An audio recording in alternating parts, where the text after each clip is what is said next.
I've been trying to record this multiple times, so I'm going to just get into the meat of what I'm trying to say. Basically, I wanted to talk about some of the commentary and coded language used by some sports journalists and former athletes who now have a media platform to say things like what you see in this tweet here. And basically, I'm finna tell you about how wrong this is. So, I mean, everyone knows who Ryan Clark is.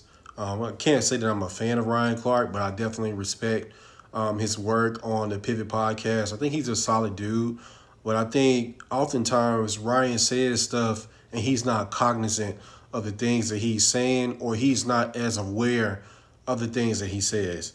I mean, just a few weeks back, he's on national TV body shaming Tua Tagovailoa and just talking about him like he knows him personally. He has no personal connection or no personal relationship with Tua Tagovailoa. Secondly, when he put this tweet out on Saturday, in my opinion and in the opinion of others who not only went to a historically black college or university, but also just people who are in the know, this tweet basically says that, okay, there are a lot of people out there who feel a certain type of, before Saturday anyway, felt a certain type of way about Shedeur Sanders, and they had questions. They wondered if he could play at the Power 5 level. I'm not sure why they had those questions, because coming out of high school, he was rated as a 4-star prospect. He had an offer from Alabama. He had an offer from Florida State and many other Power 5s as well. So I'm not sure why, because he decided to go to Jackson State and follow his father to Jackson State and play FCS football, especially at a HBCU, why there were so many questions surrounding that, and if he could play at this level. I mean, if you know why people was having those questions. And it wasn't just people, it wasn't just black people per se, right? Most of those questions and dog whistles were coming from people who are avid watchers of Power 5 football, avid watchers of these particular fan bases and schools that they're fond of.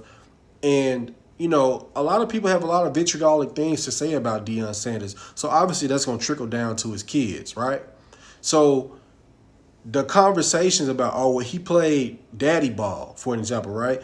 There's a tweet on Twitter right now from some bloggers or whatever out of Utah, because Utah is in the Pac-12 at the moment, and they call Jackson State JUCO football.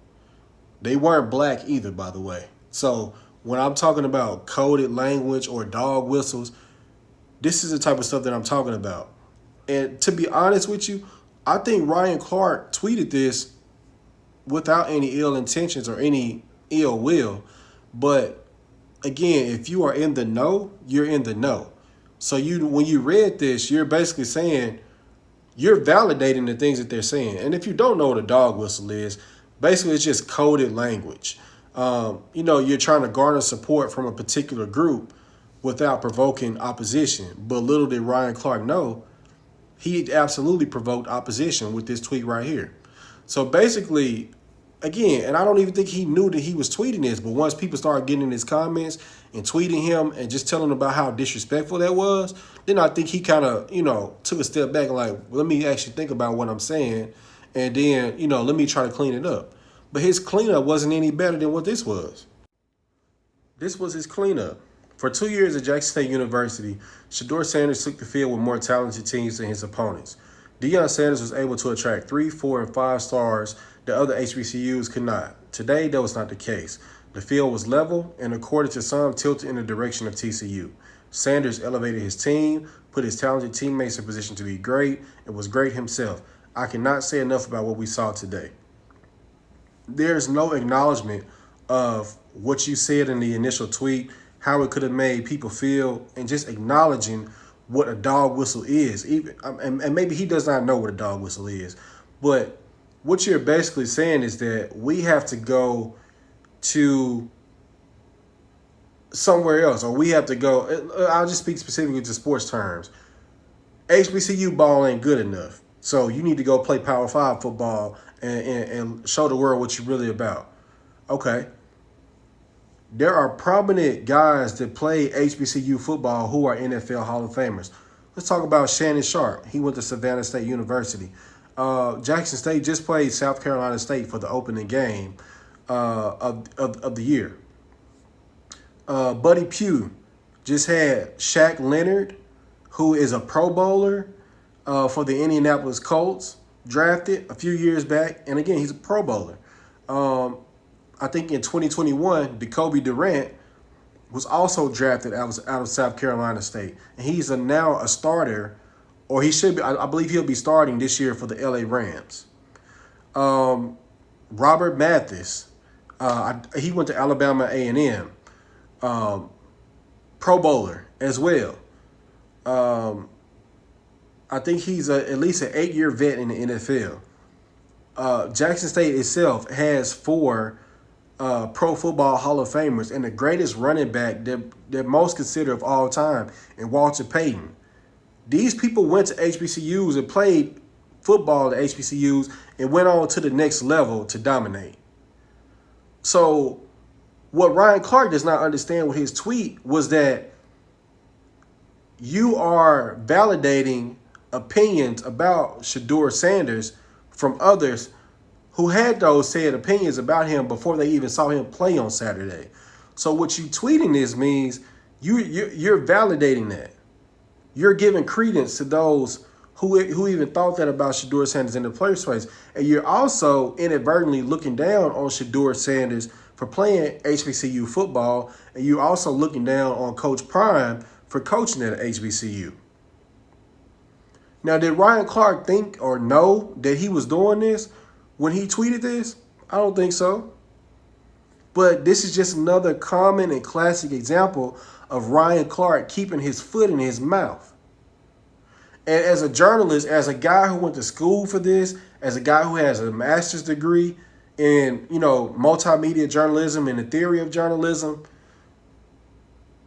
we have to be more mindful and cognizant of the people that we put on TV and give platforms to who represent us or speak from a position of coming from a similar background as us. Because these tweets by Ryan Clark, again, he got a lot of heat for that initial tweet. That's why he tweeted this. And this wasn't any better. Not in my eyes anyway. But there are just certain ignorance that comes along with some of the stuff that he does. And it needs to be addressed and it needs to be checked. And everybody does not need a platform in order to speak for us or about us. So Ryan Clark, if you ever see this, I think you a good brother. I love what you're doing with the Pivot Podcast with Fred Taylor and Channing Crowder. But sometimes you just need to sit back and think and learn and just really think about the stuff that you say and how it might affect people who look like you. With these 2 tweets, and that's why you tweeted this in the first place, you are attempting to validate the dog whistles that Shedeur Sanders got before the world, in your eyes, even saw him play on Saturday. You got to be careful about the things that you say on national TV when you look like me and you. You keep doing this. You just did it with Tua Tagovailoa a couple weeks back, and yeah, you got on it and apologized. But even in your apology, you talked about Tua's statement, and you said, or what? If I didn't stop talking about you, then you started talking about maturity and stuff like that. You need to continue to mature, brother, because this does not sit well with most of the community who tweeted you, and you still didn't tweet out an apology. And there were other journalists who tweeted at you, and you didn't respond to them. Granted, you didn't have to respond, but I'm a journalist. I'm a journalist by profession. Other journalists were aware of these tweets from you and and what they mean. So before you go on TV talking about stuff that, again, we as a people are not a monolith. We don't think the same. We don't talk the same. But you have a responsibility. You have a responsibility when you get on TV and say certain stuff. So please be more mindful of that going forward before you just open your mouth or tweet something like this and just make us look bad. Just think before you tweet.